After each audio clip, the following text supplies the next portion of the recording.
येवला तालुक्यातील सोमठाणदेश येथे शेतजमिनीच्या वादावरून बाहेरून 8 ते 10 गुंड आणून जबर मारहाण केल्याची घटना काल दुपारच्या सुमारास घडली। सदर घटनेची माहिती स्थानिक नागरिकांनी येवला पोलिसांना कळवली। घटनेची माहिती समजताच येवला पोलिसांनी तात्काळ घटनास्थळी जात असताना धुळगाव शिवारात दिसलेल्या संशयितांच्या दोन्ही वाहनांना थांबण्याचा इशारा केला।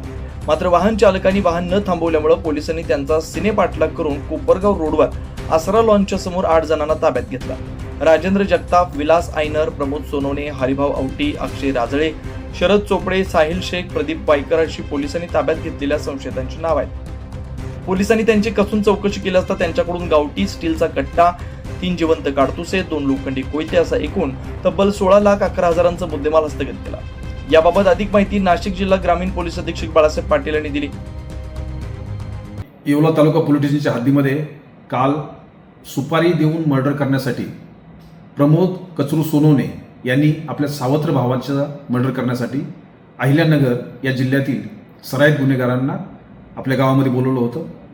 त्यांनी गौरव दत्तू सोनवणे याच्या घरी जाऊन त्याच्या कुटुंबियांना मारहाण करत असताना गावातून पोलीस पाटीलांनी त्यांच्याकडून माहिती मिळाल्यानंतर तात्काळ त्या ठिकाणी पोलीस पोहोचण्याचा प्रयत्न केला।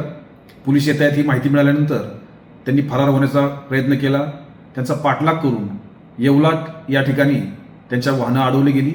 त्या 2 वाहनातून 8 आरोपींना काल अटक केली गेली। त्यांच्याकडून धारदार शस्त्र आणि गावठी कट्टा, जिवंत असणारे 3 काडतूस हे जप्त करण्यात आलेले आहे। या बाबतीमध्ये 307 आर्म्स ॲक्ट आणि इतर महत्त्वाचे जे सेक्शन्स आहेत त्याच्या अंतर्गत गुन्हा दाखल करण्यात आलेला आहे। आणि हे गुन्हेगार जे आहेत त्यांच्यावर नेवासा, संगमनेर आणि इतर पोलीस स्टेशनमध्ये 6 आणि 6 पेक्षा अधिक गुन्हे, तेही मर्डर, अटेम्प्ट टू मर्डर असे गंभीर स्वरूपाचे गुन्हे दाखल आहेत। याच्या बाबतीमध्ये सर्व 8 आरोपींना अटक करण्यात आलेली आहे। पुढील कारवाई प्रभारी अधिकारी येवला तालुका हे सध्या करत आहे। सदरची कारवाई ग्रामीण पोलीस अधीक्षक बाळासाहेब पाटील, मालेगाव परिमंडळाचे अप्पर पोलीस अधीक्षक तेगबीर सिंग संधू यांच्या मार्गदर्शनाखाली येवला तालुका पोलीस ठाण्याचे पोलीस निरीक्षक संदीप मंडलिक, पोलीस उपनिरीक्षक हर्षवर्धन बहिर, पोलीस नाईक सचिन वैरागर, पोलीस शिपाई पंकज शिंदे यांच्या पथकाने केले। 9 न्यूज महाराष्ट्र ब्युरो, नाशिक।